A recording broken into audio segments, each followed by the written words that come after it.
Your family, welcome to the service code. On this service code, we want to take a look at a pastor expose of a victim of Pastor Asukwo, based in Anambra State in Nigeria. We want to take a look at his victims crying, lamenting of sleeping with them at on the age from the age of 14, 15, 16, got them pregnant, terminated the pregnancy. One that even spoke more was a sister whose this pastor slept with her, slept with her elder sister, slept with her younger sister, got them infected, and another person as well. This is an expose of this is the victim crying out loud how this man manipulated them, was sleeping with them when they were in secondary school. And one of them said that, because there are two in this video, one of them that this man slept with her as elder sister, younger sister, that she knows a lot of this man's victim. She knows a lot of them. That this man Nakademos almost. Welcome to this John Joshua Comedian YouTube channel. Don't forget to comment, subscribe if you have not subscribed. So let's dive into it. So I want you to watch the testimony of the victim of Pastor Asukwo, Apostle Asukwo. The video and everything, you will see it. The name of the pastor's video and everything. So watch, I'll be right back. With me, but I refused. Though I was seeing him that though he's a human being. Yeah. You understand? He's a human being that maybe I have to judge him for that. So the second time I came, I did not allow him to sleep with me. I traveled back again. So there was this program that it was a night praise or something. This is happening three years ago. So I now came to that program. The same man called me by 12 o'clock in the midnight, trying to sleep with me. I refused. So we started fighting. We started dragging each other. He called you to his house? To his room now. His apartment. Were you sleeping in his house? When yes, with them. Oh, all of you were in their house? Yes, okay. With them. So he called me. He was trying to. I said no. So we started fighting. Fighting. This man held my hand. He pushed me under his couch. He held me, and he succeeded that day.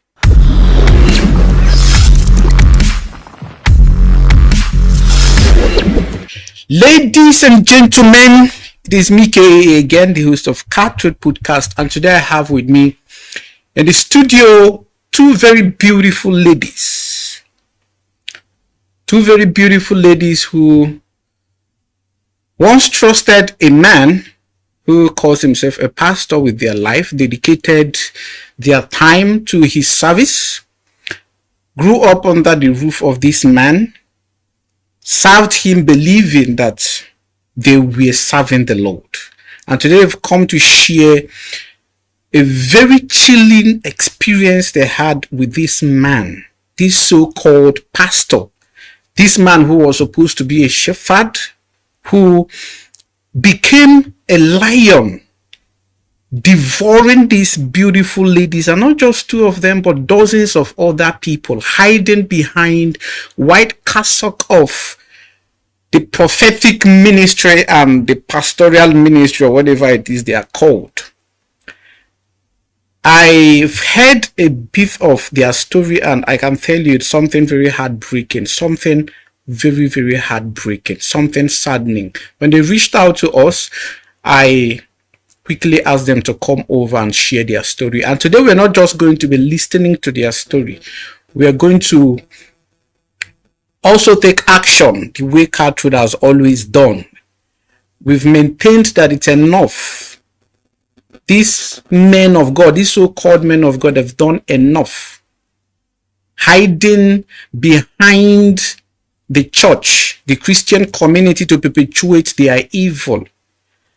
And we as an organization and as a platform have taken it upon ourselves to ensure that some of these ladies who've been subjected to all kinds of pains like rape and the rest, things I can't even mention, we want to ensure that they get justice. So we are going to be exposing another criminal today, and trust me, it's a video you would want to watch.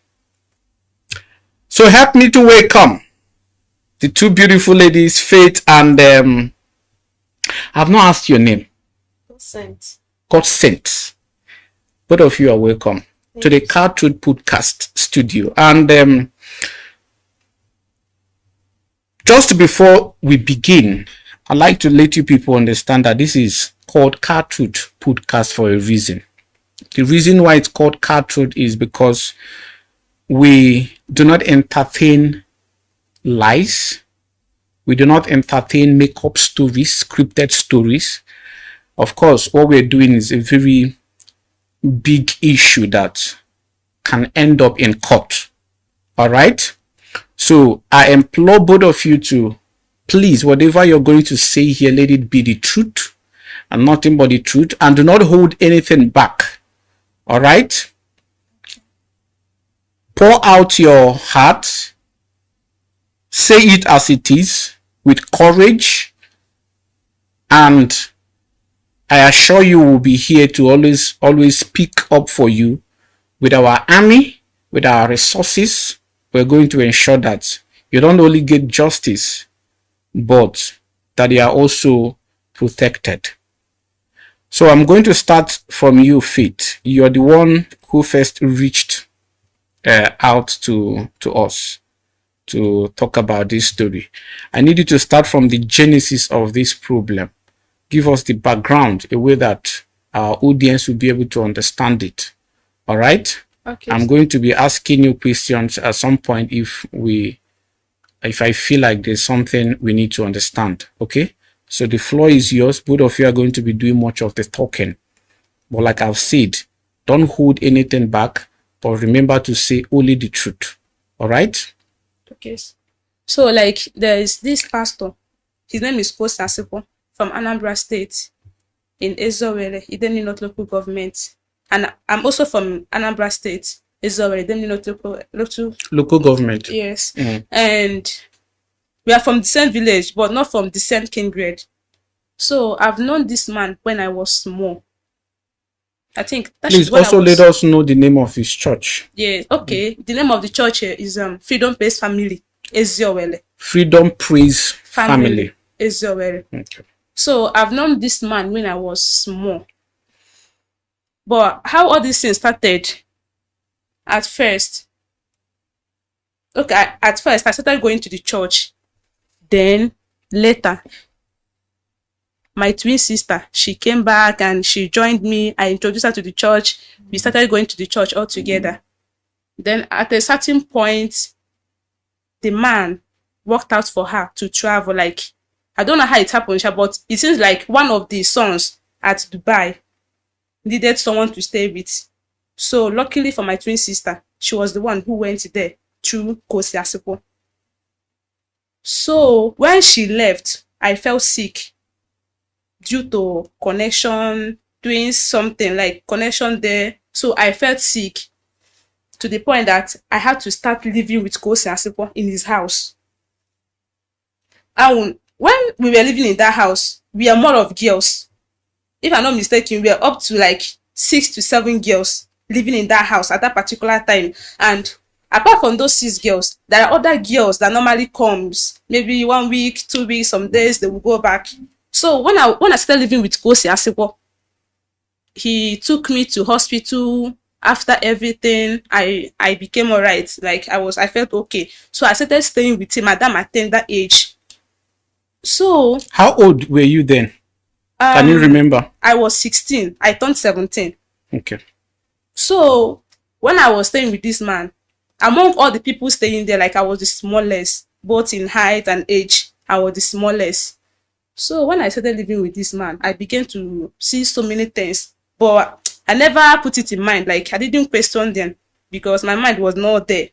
So there was this night he called me. Kosi Asuko called me. I attend the church. Like I'm also part of the choir member, the drama team. Like I'm very active in that church. Very, very active. So when I was living with him, so this night he called me. He was like, "Am I a virgin?" I looked at him. Though like in my mind, I was like, why would dad ask me if I'm a virgin? I said, okay. I said, no, sir, I'm not a virgin. I responded, I was like, no, sir, I'm not a virgin. He was like, what happened? I said, nothing. It's just my personal story life. He said, okay. He started asking me, when last do you have sex?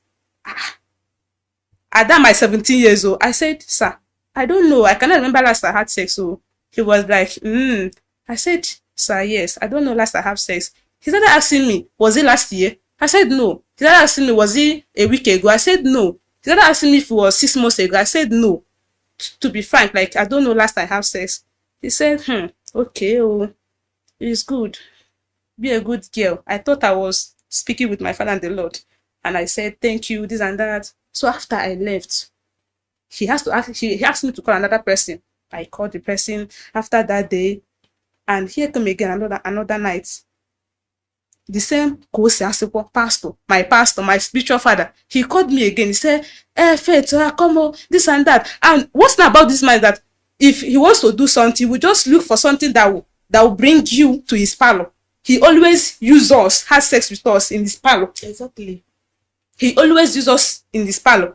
So that day, he called me. He was like, Ekene, my Igbo name is Ekene. Ekene, why would I be so stubborn? This and that.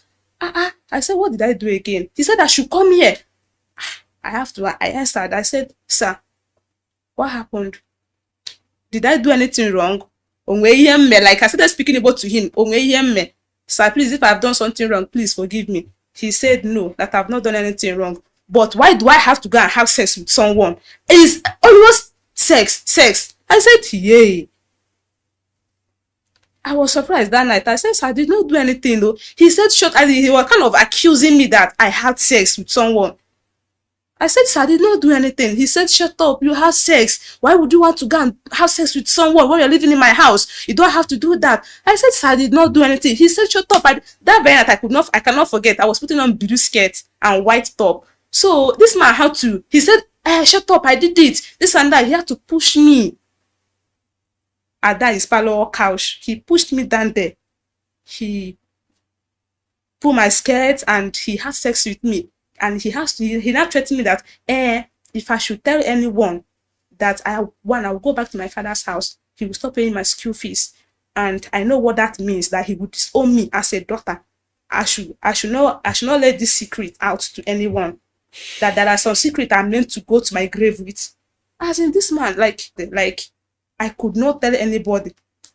Even my sister, both people living in that house that I'm much connected with, I could not tell them. This man had sex with me that day. Despite my tears and everything, he had sex with me that night. And I could not share it out. So after that day, he normally has services, Tuesday services and Sunday services. So after that night, I went to school again. I came back because that was my SS2.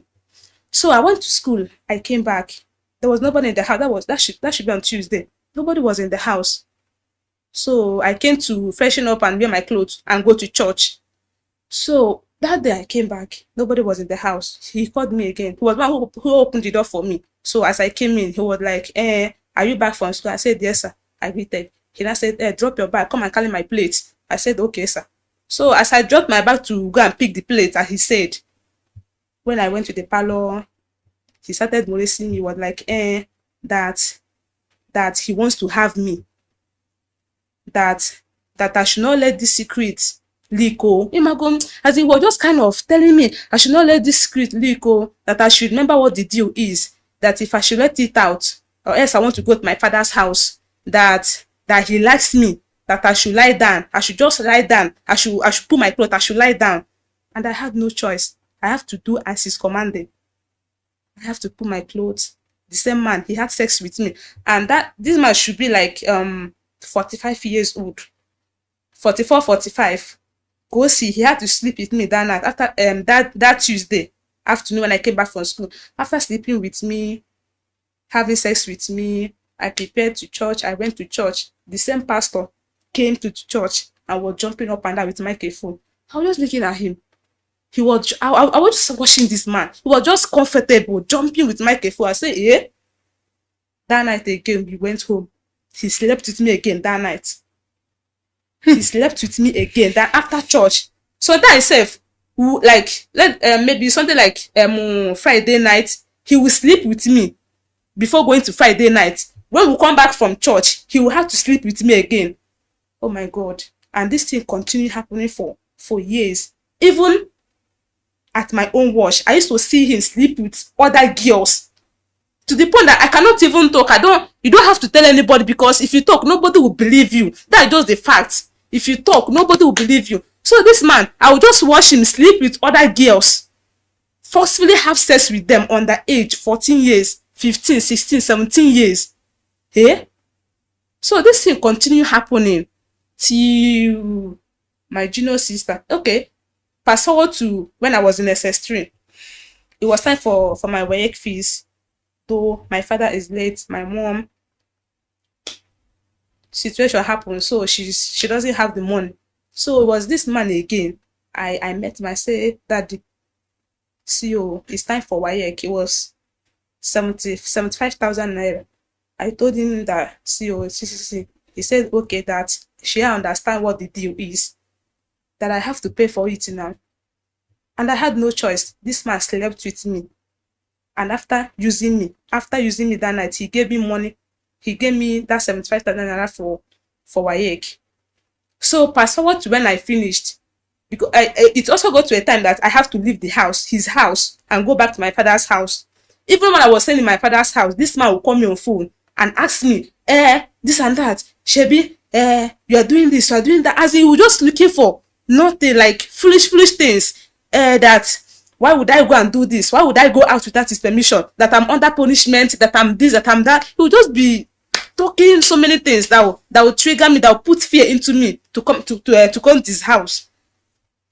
I will go to his house. He will sleep with me. I will not tell anybody. I will go home. So fast forward to my sister's turn, my junior sister. Now my junior sister was 16 years. The same man break her virginity. So when my sister was in SS3, yes. Your younger sister? Yes, my junior sister. When she was in SS3, this is the same pastor started putting interest on her that she must work in his shop, because he had a unisex salon. The man has a unisex salon where they make hair and do other things. So this man was he was telling me that I should tell my sister that Izube, my sister, must work in his shop, this and that, blah blah blah, that after all she doesn't have to pay. And I give it a second thought. I was like, it's true. Though, like, I never believed that this is the same man will sleep with her. If I had known, like, I wouldn't have started telling my sister, go to his shop. I don't know. So I told my sister, I said, see you, now that we finish school, it's not better you go and work at Apostle's school, Apostle's unisex salon, because you normally call him Apostle. It's not better you go and work at Apostle's unisex salon. I encouraged her, and later on, she started working there. Not knowing that the reason why the man was persuading that my sister should work at his shop is for him to have the reason to be sleeping with her too. So my sister, my junior sister, she went to work that day. And when she came back, I looked at her, I was like, what happened? What happened? This is not how you were when you went to work. What happened? She could not tell me anything. I said, what happened? Did anybody beat you? Because the man, like, trying to tear her clothes and everything, like, the man gave her crash on her face, like, there were some bruises on her body. So I was like, Kenyo, what happened? Can you talk to me? She ended up telling me that the same Kosi beat her up, removed her trouser in his parlor on the couch again, and slept with her. So when she started telling me all these things, Just put yourself together, yeah? So like when she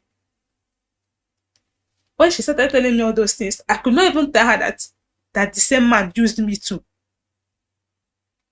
We felt broken, like me and her, we cried, but we don't have choice. We don't have choice, even to the point that she got pregnant for this the same man, but she has to remove the pregnancy at her 16 years old.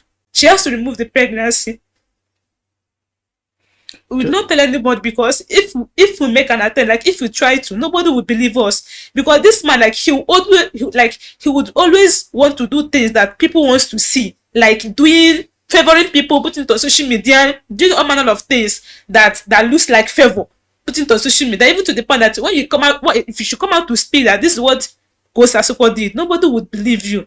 Even those that has fallen victim of this particular thing, they will not believe it, that they will not come out to say that this thing is true. They will not. Even the video, like, okay, and I have to make a video because, oh my God. Okay, after we cried and after she removed the pregnancy and everything, fast forward to, She was forced by the pastor to remove the pregnancy.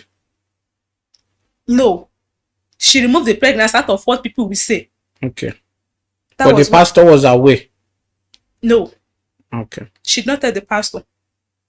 So that baby should be twins. Is twins.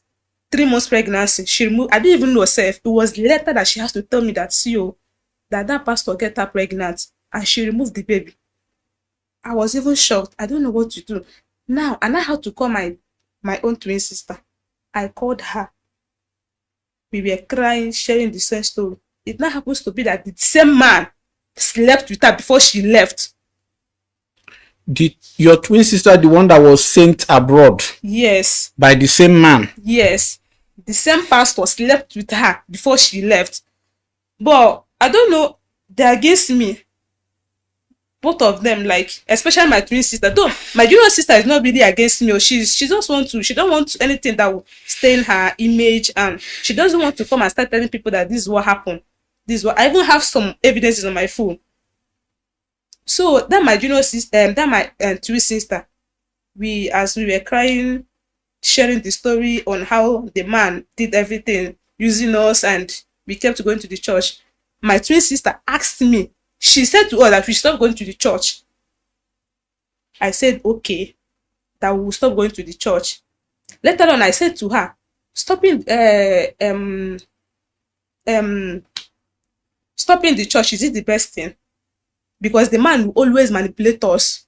He would always manipulate us. Like, if you didn't go to church like 2 times or 3 times, he will call you on phone and start telling you that the devil wants to do this, the devil wants to do that, the devil wants to do this. And the worst part of it, that if he's saying all this is what you're capturing the image, it will be like, it will be like what this man is saying is true.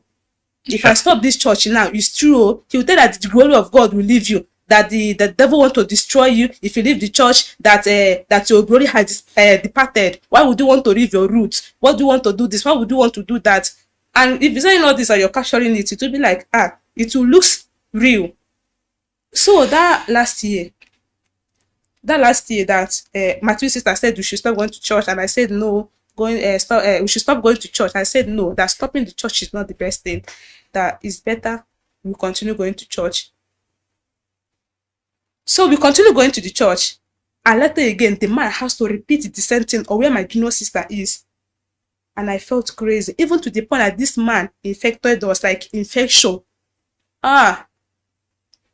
He doesn't use condom. Be it who, he doesn't have choice. If I begin to show you the image of people that this man has slept with, no, he doesn't use protection, he doesn't use condom. He will just go straight like that. Just straight like that. If you get pregnant, if they give infection pillow, the man, he will direct you where to go for test. You will go there. If you come back and it happens to be that you're pregnant, he will tell you what to do to remove the pregnancy. The man, they come out belly, they remove pregnancy. So that last year, the man infected us. Because the reason why I noticed that it was this man that infected us was because What then exact something happening to my junior sister, thing happened to my junior sister was exactly the same thing happening to me. Exactly the same thing happening to me. I was like, what's the problem? And the thing, as in the infection, as in, is kind of invisible because we went to several hospitals. They could not verify it, as in, they couldn't give an account of what is happening.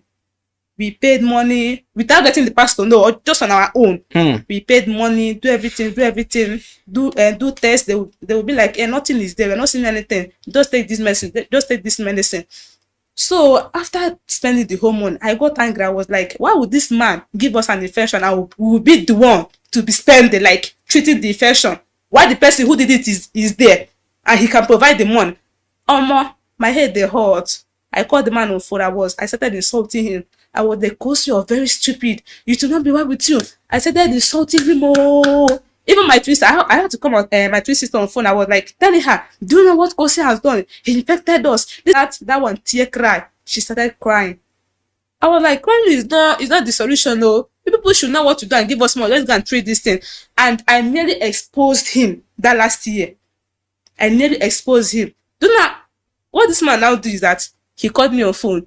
He said that he wants us to see me and my junior sister, that he wants us to see. I said, okay, where are we seeing? He said we should come to his house. So later when we got to the house, he said no, that we should come to one supermarket at Oyago, Abagana. So we went to that supermarket. When we get there, he was there. When he saw me, he was kind of, as in, he doesn't even feel sorry. Like, he doesn't even want to care. He was like, Ekene, what is the cause of your problem? I said, hi Jesus, I was hurt. I was like, sir, what do you mean? What is the